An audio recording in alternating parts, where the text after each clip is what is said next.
Elements के बारे में, हाइड्रोकार्बन चैप्टर के अंदर है। आज हम बात करने वाले हैं एल्कीन्स के बारे में। एल्कीन्स क्या होते हैं, हमने पहले भी बात करी है कि वो कंपाउंड्स जिनमें कार्बन और कार्बन के बीच में डबल बॉन्ड पाया जाता है, एटलीस्ट वन डबल बॉन्ड पाया जाता है, उनको हम एल्कीन्स कहते हैं। इनका जो जनरल फॉर्मूला है,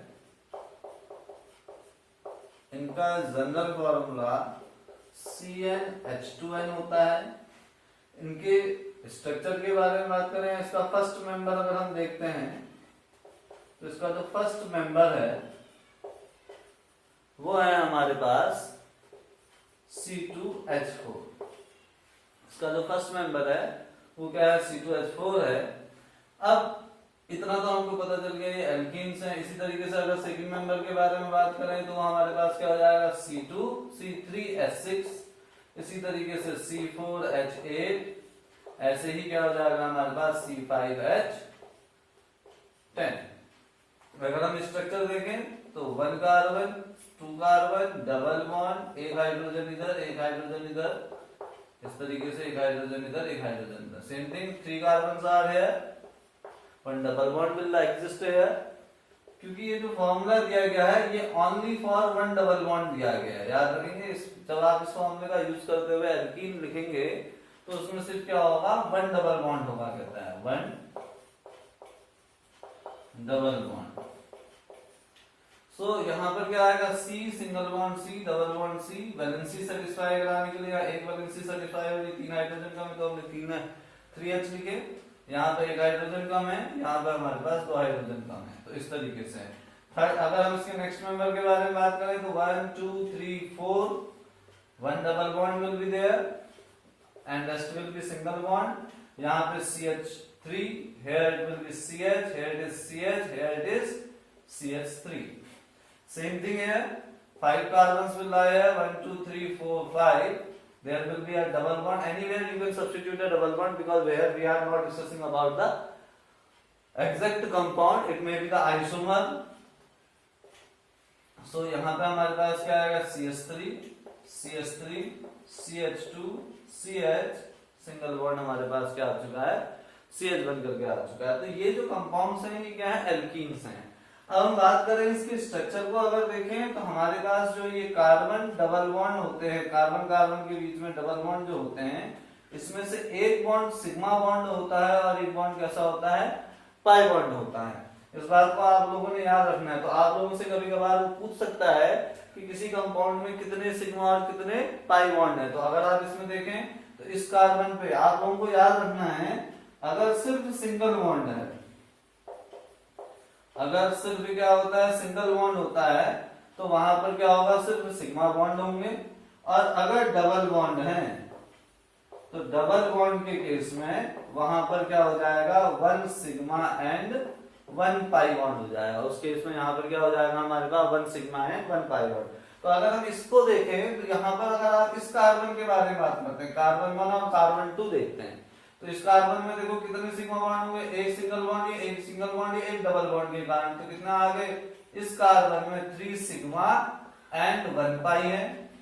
इसी तरीके से अगर इस कार्बन को देखो तो यहाँ पर भी 3 सिग्मा एंड 1 पाई बनेगा। और ओवरऑल बात करें तो कितने होंगे, देखो सिग्मा 1 2 3 4 5, और इधर कितने हो जाएंगे हमारे पास, एक पाई बॉन्ड। तो 5 सिग्मा एंड 1 पाई बॉन्ड इसमें हो जाता है, कहता है 5 सिग्मा 1 पाई। अगर हम इस कंपाउंड को देखें तो इस कंपाउंड में हमारे पास कितने होंगे, देखो कितने सिंगल बॉन्ड हैं, 3 4 5 6 7, एक डबल बॉन्ड में सिग्मा, तो 8। तो यहाँ पे कितना हो जाएंगे, मतलब 8 सिग्मा 1 पाई बॉन्ड। अगर आप इसमें देखो तो 3 हाइड्रोजन के कारण 3 सिग्मा, एक सिग्मा इस सिंगल बॉन्ड के कारण, एक सिग्मा इधर, शायद कुछ गड़बड़ हो गई इसमें, देखिए 3 3 2 5 5 और 1 6 6 1 7 7 1 8 है, ठीक है। इधर देखें तो 3 हाइड्रोजन के कारण होंगे, एक ये सिंगल बॉन्ड तो 4, एक इस हाइड्रोजन के कारण 5, एक ये 6, एक ये 7 7 3 10 और एक डबल बॉन्ड के कारण 11। तो यहाँ पे कितने होंगे, 11 सिग्मा एंड 1 पाई। तो इस तरीके से हम क्या कर सकते हैं, सिग्मा और पाई बॉन्ड को क्या कर सकते हैं, डिटरमाइन कर सकते हैं। सेम थिंग हियर देखिए, 3 + 1 4 + 1 5 + 1 6 7, तो 2 9 प्लस 1 10, 10 प्लस 3 13, 13 प्लस 1 14, तो 14 सिग्मा एंड 1 पाई बॉन्ड। तो ये इस तरीके से हम क्या कर सकते हैं, इसमें सिग्मा और पाई बॉन्ड्स को काउंट कर सकते हैं। नेक्स्ट थिंग के बारे में बात करें, अगर इनके नॉमेनक्लेचर पर हम बात करते हैं तो वैसे तो हम इनके बारे में पहले ही बात कर चुके हैं। इनका नॉमेनक्लेचर लिखते वक्त हम सफिक्स का यूज करते हैं, जो क्या होता है हमारे पास इन सफिक्स होता है। तो इस चीज के बारे में हम लोग पहले ही डिस्कशन कर चुके हैं। अगर आपको इसको और समझना है तो आप हमारे जो सेकंड नंबर की वीडियो है हाइड्रोकार्बन सीरीज की, आप उसमें जाकर के क्या कर सकते हो, उसको सीख सकते हैं। तो ये हमारे पास जो डिस्कशन था, ये जो डिस्कशन है ये किसके लिए है, हमारे पास एल्कीन्स के लिए है, ठीक है। अब जो हमारा नेक्स्ट टॉपिक है वो है हमारे पास आइसोमेरिज्म इन एल्कीन्स। तो आइसोमेरिज्म का मतलब क्या होता है, जैसा हम पहले पढ़ चुके हैं, टू और more compounds which have the same molecular formula but different structures are known as the isomers and the phenomena is known as the isomerism. तो इस तरीके के फिनोमिना को हम आइसोमेरिज्म कहते हैं। देखिए हमारे पास एक इसका सबसे अच्छा एग्जांपल, सपोज दैट हमारे पास एक कंपाउंड है C4H8। मान लिया हमारे पास क्या है, कंपाउंड C4H8 है। हम इसको दो तरीके से लिख सकते हैं, CH2 double bond CH single bond CH2 single bond CH3। ये C4H8 है, हम इसको ऐसे भी लिख सकते हैं CH3 CH double bond CH single bond CH3। ये भी C4H8, ये भी C4H8 है। तो इसका मतलब इन दोनों के मॉलिक्यूलर फॉर्मूला तो सेम है लेकिन स्ट्रक्चर अलग अलग हो गए। तो इसमें कौन सी आइसोमेरिज्म पाई जाती है, स्ट्रक्चरल आइसोमेरिज्म पाई जाती है। पहली बात है स्ट्रक्चरल आइसोमेरिज्म, क्योंकि स्ट्रक्चर अलग अलग है। स्ट्रक्चरल आइसोमेरिज्म में भी कौन सी आइसोमेरिज्म है, देखो यहां पर अगर आप इसको ध्यान से देखते हैं तो यहां पर जो डबल बॉन्ड की पोजीशन है वो फर्स्ट नंबर पे है, और इस वाले केस में अगर आप देखते हैं तो डबल बॉन्ड की पोजीशन कहां पर, देखो 1 2 सेकंड नंबर पर डबल बॉन्ड पोजिशनाइज्ड है। तो इसका मतलब क्या है, यहां पर डबल बॉन्ड की पोजीशन चेंज हो रही है। तो यहां पर क्या है, change in position of double bond है, change in position of double bond है। तो इसका मतलब यह है कि यहां पर इन दोनों कंपाउंड्स में पोजीशन में चेंज होने के कारण यहां पर जो आइसोमेरिज्म होगी वो कौन सी होगी, पोजीशन आइसोमेरिज्म होगी। इसका मतलब ये दोनों कंपाउंड्स एक दूसरे के पोजीशन आइसोमर होंगे। दूसरी चीज ये हो सकती है कि हम क्या करें, एक तो हमने इस तरीके से देखा, तो इसका मतलब इनमें कौन सी आइसोमेरिज्म पाई जा रही है, पहली पोजीशन आइसोमेरिज्म पाई जा रही है। स्ट्रक्चरल के अंदर पोजीशन आइसोमेरिज्म है।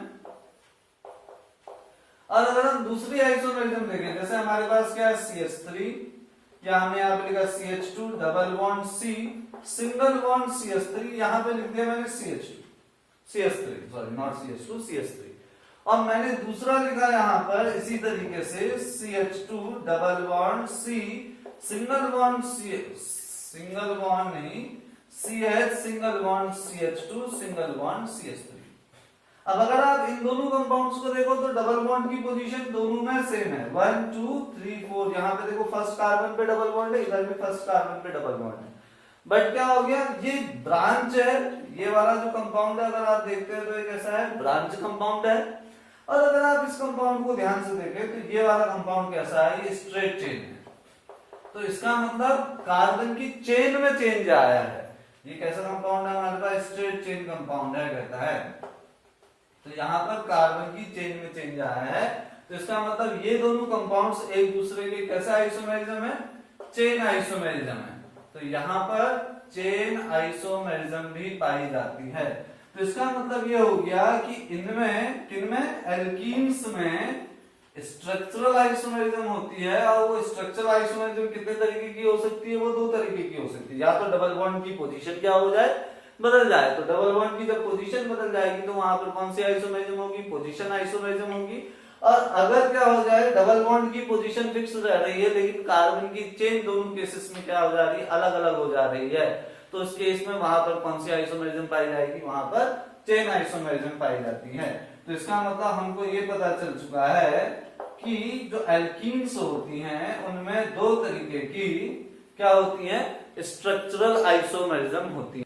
एल्कीन्स स्ट्रक्चरल आइसोमेरिज्म के साथ साथ एक तरह की और आइसोमेरिज्म भी शो करता है, जो आइसोमेरिज्म क्या होती है, ज्योमेट्रिकल आइसोमेरिज्म होती है।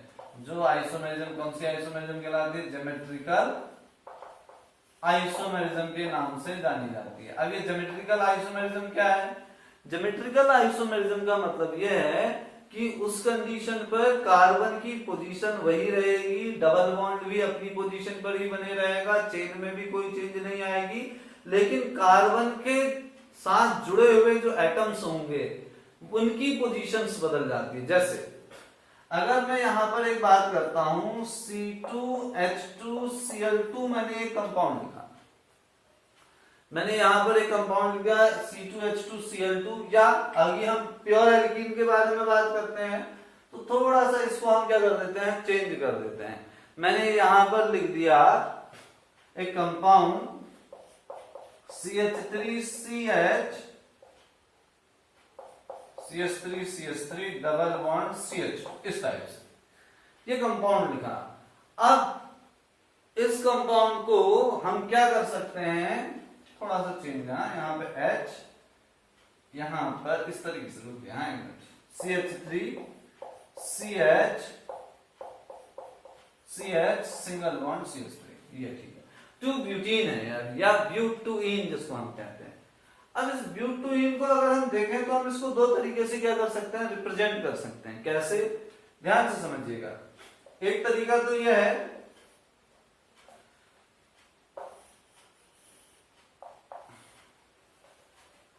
कि दो कार्बन है, डबल बॉन्ड है, एक कार्बन की वैलेंसी हाइड्रोजन के थ्रू और इस कार्बन की दूसरी वैलेंसी CH3 के थ्रू क्या हो रही है, सेटिस्फाई हो रही है। दूसरा इसी तरीके से एक कार्बन इधर भी है, इधर भी सेम थिंग है, ये H और ये क्या हो गया हमारे पास CH3। और दूसरा हम इसके इसी का एक दूसरा स्ट्रक्चर फॉर्म कर सकते हैं, जिसको हम कैसे लिख सकते हैं, C डबल बॉन्ड C, यहां पर H, इधर CH3, और इस वाले में मैंने ऊपर CH3 लिख दिया और नीचे क्या लिख दिया, H लिख दिया। तो यहां पर ये जो ज्योमेट्रिकल आइसोमेरिज्म है वो इन दो स्ट्रक्चर्स के बीच में है।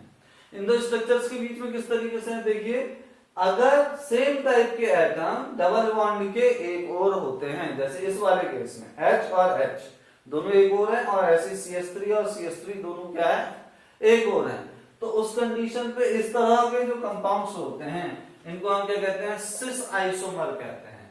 और दूसरी बात, अगर जो सेम एटम्स होते हैं वो एक दूसरे के अपोजिट होते हैं, जैसे एक हाइड्रोजन यहाँ है तो दूसरा हाइड्रोजन क्या है, इस ओर है, तो और एक CH3 इधर है तो दूसरा CH3 हमारे पास क्या इस ओर है, तो ये दोनों क्या होंगे, एक दूसरे के अपोजिट हैं। तो इस तरीके के जो आइसोमर्स होते हैं इनको हम क्या कह देते हैं, ट्रांस आइसोमर्स कह देते हैं। तो इसका मतलब हमको ये पता चल गया है कि जो एल्कीन्स हैं उनमें जो आइसोमेरिज्म है वो दो तरह की है मेनली, जिनमें पहली आइसोमेरिज्म जो होती है वो स्ट्रक्चरल आइसोमेरिज्म है, और दूसरी जो आइसोमेरिज्म है वो यहाँ पर कौन सी है, ज्योमेट्रिकल आइसोमेरिज्म है। स्ट्रक्चरल आइसोमेरिज्म को हमने दो पार्ट्स में डिवाइड कर रखा है। पहला है हमारे पास पोजीशन आइसोमेरिज्म, दूसरी आइसोमेरिज्म हमारे पास कौन सी है, चेन आइसोमेरिज्म है। पोजीशन आइसोमेरिज्म में डबल बॉन्ड अपनी पोजीशन को बार बार चेंज कर रहा है। पहले अगर हम देखें तो हमने ब्यूटीन का एग्जांपल लिया, यहाँ पर डबल बॉन्ड फर्स्ट पोजीशन पर है, और इस केस में अगर हम देखते हैं तो डबल बॉन्ड की पोजीशन कौन सी है, सेकंड है। तो पोजीशन चेंज है तो हमने इसको क्या नाम दिया, पोजीशन आइसोमेरिज्म दिया। दूसरा हमारे पास क्या, हम C4H8 को ही इस तरीके से भी लिख सकते हैं, पोजीशन डबल बॉन्ड की वन कार्बन पे ही रही, इस केस में भी इस केस में भी, लेकिन ये ब्रांच है, ये कैसा है मेरे पास, स्ट्रेट है, ये ब्रांच चेन कंपाउंड है, ये स्ट्रेट चेन कंपाउंड है। तो चेन में चेंज आने के कारण इस तरीके के जो कंपाउंड्स होते हैं वो चेन आइसोमर्स कहलाते हैं। तो स्ट्रक्चरल आइसोमर्स आइसोमेरिज्म हमारे पास दो तरह की हो चुकी है, जिसमें पहली है हमारे पास position isomerism and second is the chain isomerism. इसके बाद हमने बात करी ज्योमेट्रिकल आइसोमेरिज्म के बारे में। तो ज्योमेट्रिकल आइसोमेरिज्म भी दो तरीके की होती हैं, जिनमें सेम टाइप के आइटम क्या होंगे, एक ही और होंगे, उनको हम क्या कह देते हैं, सिस आइसोमर कह देते हैं। और जिनमें सेम टाइप के आइटम एक दूसरे के अपोजिट होते हैं वो ट्रांस आइसोमर्स कहलाते हैं। क्या ये कंपाउंड की फिजिकल प्रॉपर्टी पर भी अफेक्ट करते हैं, कौन, ये जो सिस और ट्रांस फॉर्म होते हैं। जरूरी यह है कि इनका फिजिकल प्रॉपर्टी पर क्या पड़ता है, इफेक्ट पड़ता है। किस तरीके से इफेक्ट पड़ता है, देखिए, अगर हम इस कंपाउंड को ध्यान से देखें तो CH3 पॉजिटिव होने के कारण ये इधर को है, ये भी पॉजिटिव है, तो इसका डाइपोल मोमेंट इस ओर है। सेम थिंग अगर हम इधर देखें तो इसका डाइपोल मोमेंट इस ओर है, इसका डाइपोल मोमेंट इस ओर है। तो ट्रांस में अगर आप देखोगे तो इसका डाइपोल मोमेंट इसके डाइपोल मोमेंट के इक्वल भी है और क्या है, अपोजिट भी है। तो डाइपोल मोमेंट एक दूसरे के इक्वल और अपोजिट होने के कारण ये एक दूसरे को कैंसिल आउट कर देंगे और टोटल डाइपोल मोमेंट कितना हो जाएगा, 0 हो जाएगा। तो ट्रांस आइसोमर्स के लिए डाइपोल मोमेंट कितना होता है, 0 होता है। और सिस आइसोमर के लिए जो हमारे पास डाइपोल मोमेंट होता है वो कैसा होता है, नॉन जीरो होता है, जिसके कारण जो ट्रांस आइसोमर्स होते हैं ये हमारे पास नॉन पोलर हो जाते हैं और जो सिस आइसोमर होंगे ये कैसे हो जाएंगे, वहां पर पोलर फॉर्म में क्या करते हैं, एडजस्ट करते हैं। अब ऑब्वियस सी बात है, जो पोलर होते हैं वो हमने परसों भी बात करी फिजिकल प्रॉपर्टीज को समझते वक्त, तो इनके हाई मेल्टिंग पॉइंट्स होंगे, high melting points, high boiling points होंगे। इनकी क्या होगी, सॉल्युबिलिटी वाटर में ज्यादा होगी। इनके मेल्टिंग पॉइंट्स लो होंगे, लो मेल्टिंग पॉइंट्स, लो सॉल्युबिलिटी। तो ये क्या करते हैं, इस तरीके से अफेक्ट करते हैं physical properties of the compounds में। इतनी बात हम लोग समझ चुके हैं। अब हम बात करेंगे प्रिपरेशन ऑफ एल्कीन्स के बारे में। एल्कीन्स को किस तरीके से प्रिपेयर किया जा सकता है। तो एल्कीन्स के प्रिपरेशन की हमारे सिलेबस में बहुत सी मेथड्स हैं, जिसमें मेनली मेथड है, जैसे हमने बात करी थी जब हमारे पास एल्काइन होती है, एल्काइंस में जब हम हाइड्रोजन जोड़ते हैं, क्योंकि एल्काइंस अनसैचुरेटेड है, हाइड्रोजन को ऐड करेगा, पहले एल्कीन में बदलेगा और फिर एल्कीन्स से किसमें बदल जाएगा, कहता है एल्केन में बदल जाता है। लेकिन होता क्या है, हाइड्रोजन से रिएक्शन कराने के लिए कुछ कैटलिस्ट की जरूरत होती है, जैसे NiPT/PD की जरूरत होती है। तो नॉर्मली हम इन रिएक्शंस के लिए क्या करते हैं, निकिल, पैलेडियम, प्लेटिनम किसी का भी क्या कर सकते हैं, यूज कर सकते हैं। लेकिन अगर सिर्फ हमको एल्कीन बनानी है तो हमको क्या करना पड़ेगा, रिएक्शन को आगे जाने से रोकना पड़ेगा। जैसे मैंने पैलेडियम ले लिया यहाँ पे PD, अगर ये PD कंप्लीटली एक्टिवेटेड होगा तो एल्काइंस को एल्केन्स में बना करके ही क्या करेगा, छोड़ेगा। तो अगर हमको सिर्फ एल्कीन बनानी है तो हम PD को क्या करते हैं, थोड़ा सा डीएक्टिवेट कर देते हैं। डीएक्टिवेटेड, कैसा है डीएक्टिवेटेड, पार्शियली डीएक्टिवेटेड कहते हैं इसे। तो पार्शियली डीएक्टिवेटेड पैलेडियम लिया जाता है, ठीक है, डीएक्टिवेटेड विद, इसको किस तरीके से क्या करा जाएगा, डीएक्टिवेट कराया जाएगा। तो टू डीएक्टिवेट इट हम क्या करते हैं, इसमें कुछ अमाउंट में या तो सल्फर को क्या कर देते हैं, हम ऐड कर देते हैं, या क्या करते हैं, सल्फर कंपाउंड्स को यूज कर देते हैं, या क्या कर देते हैं, क्विनोलिन को यूज करते हैं। तो डीएक्टिवेटेड बाय सल्फर कंपाउंड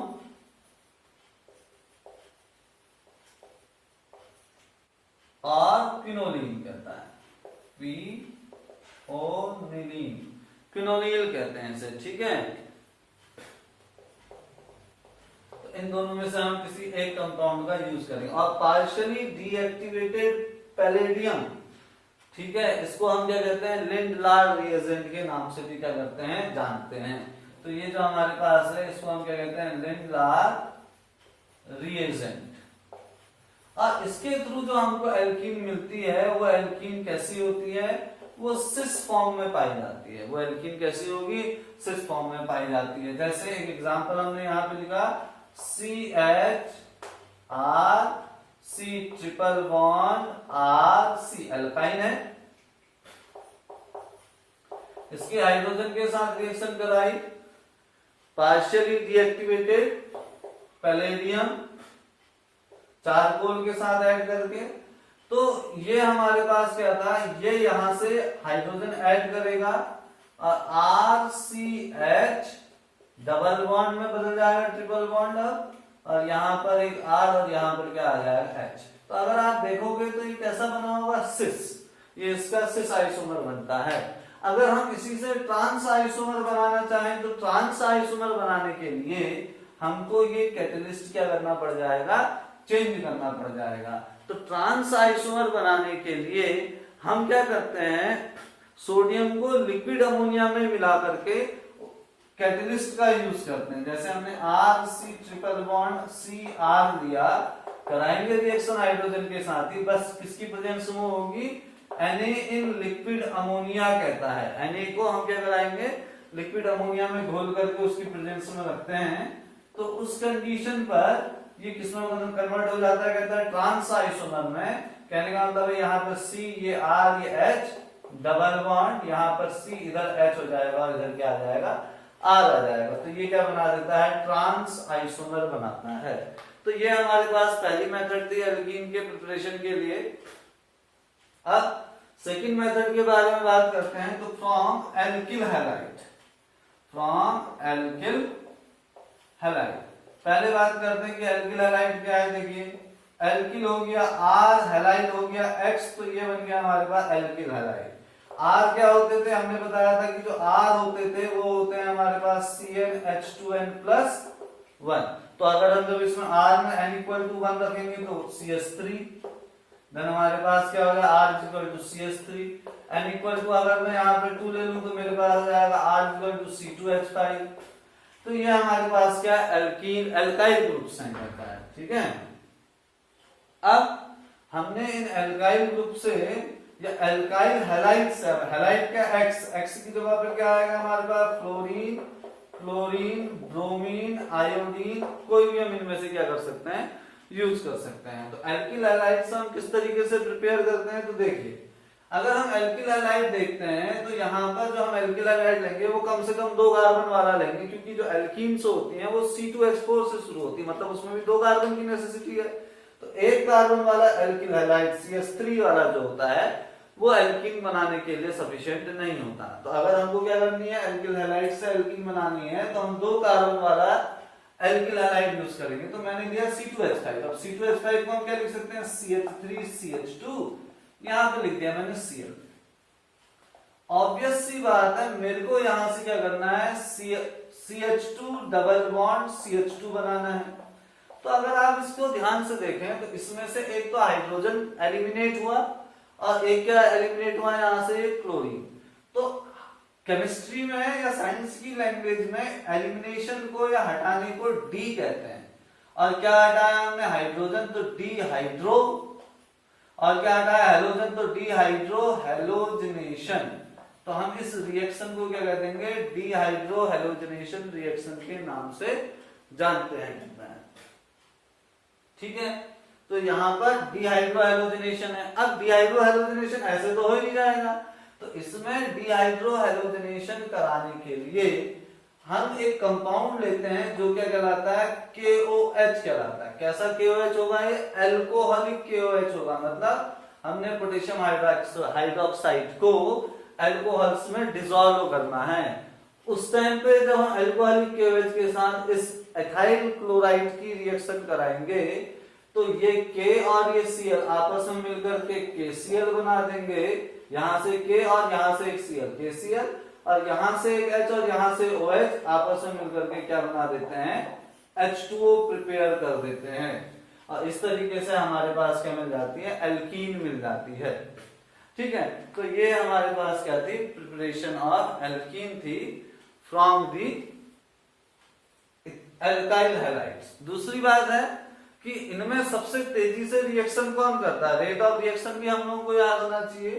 तो सबसे तेजी से जो ये सबसे तेजी से यहां से एलिमिनेट होगा, तो आयोडीन सबसे तेज रिएक्शन करेगा, Ri, फिर RBr, देन RCl, और लास्ट में क्या करता है, RF करता है। उसकी रिएक्टिविटी बहुत स्लो होती है, जिसको हम यहाँ पर काउंट नहीं करते। तीसरी प्रिपरेशन और प्रिपरेशन मेथड के बारे में बात करें तो तीसरी प्रिपरेशन मेथड होती है हमारे पास डीहैलोजिनेशन मेथड। डीहैलोजिनेशन मेथड, डीहैलोजिनेशन का मतलब क्या है। अब ये जो डीहैलोजिनेशन है वो एल्काइल हैलाइड पर ही यूज होती है, लेकिन वो एल्काइल हैलाइड कैसे होते हैं, जेम हैलाइड होंगे या विसिनल डाइहैलाइड कहते हैं। विस डाइहैलाइड है एल्किल हैलाइड ही, लेकिन यहां पर 2 हाइड्रोजन होंगे, 2 हैलोजेंस होंगे, जैसे CH2 double bond single bond CH2, एक हैलोजन इधर जुड़ा होगा, एक हैलोजन इधर जुड़ा होगा। जब दो कंसेक्यूटिव लगातार कार्बन के साथ हैलोजन जुड़ा होगा तो उसको विस कहेंगे। और अगर एक ही कार्बन पे दो हैलोजन जुड़ जाए, जैसे CH CH3, एक Cl इधर एक Cl इधर, तो इसको हम कहते हैं जेमिनल या जेम हैलाइड के नाम से जानते हैं। अभी हम क्या कर रहे हैं, डीहैलोजिनेशन कर रहे हैं किसका, विसिनल हैलाइड का, डीहैलोजिनेशन ऑफ विसिनल हैलाइड। ये इसकी थर्ड मेथड है। तो इसके लिए हम क्या करते हैं, इसका डीहाइड्रोहैलोजिनेशन, इसका डीहैलोजिनेशन कराएंगे। हम यहां से भी हैलोजन हटा दें, देखिए जरा ध्यान से, अगर मैं यहां से भी हैलोजन हटा दूं और यहां से भी हैलोजन हटा दूं तो मेरे पास क्या रहेगा, CH2 डबल बॉन्ड CH2। लेकिन ये हैलोजन कहां जाएंगे, तो ये रिएक्शन करते हैं जिंक के साथ, और जिंक के साथ रिएक्शन करके ये Zn और Cl आपस में मिलकर के ZnCl2 बना देते हैं, और हमको क्या मिल जाती है, यहाँ पर एल्कीन मिल जाती है। तो ये हमारे पास कितनी मेथड्स हो गई एल्कीन्स के प्रिपरेशन की, 3 मेथड हो गई है। पहला है हाइड्रोजनेशन ऑफ एल्काइंस, जिसमें हम सिस भी बना सकते हैं, ट्रांस भी बना सकते हैं। सिस बनाने के लिए हम पैलेडाइज लेंगे या पैलेडियम लेंगे, जो कैसा होगा, थोड़ा सा डीएक्टिवेट होता है, पार्शियली डीएक्टिवेट पैलेडियम लेते हैं, सल्फर या क्विनोलिन के थ्रू क्या कराया जाएगा, उसको डीएक्टिवेट कराएंगे। अगर हमको ट्रांस आइसोमर बनाना है तो हम सोडियम को लिक्विड अमोनिया में डिसॉल्व करके कैटलिस्ट के लिए क्या करेंगे, यहाँ पे तैयार करेंगे। दूसरी मेथड होती है dehalogenation method, dehydrohalogenation of the alkyl halide. Dehydrohalogenation के लिए KOH का यूज किया जाता है। इसी तरीके से हमारे पास तीसरी मेथड है डीहैलोजिनेशन ऑफ द विसिनल हैलाइड्स करके। ठीक है, तो इतनी बात हम लोग समझ चुके हैं, है ना। तो यहां तक हमको बात आ गई समझ में। अब फिलहाल आज के लिए इतना ही। Next thing we will discuss later on. Thank you, have a nice day.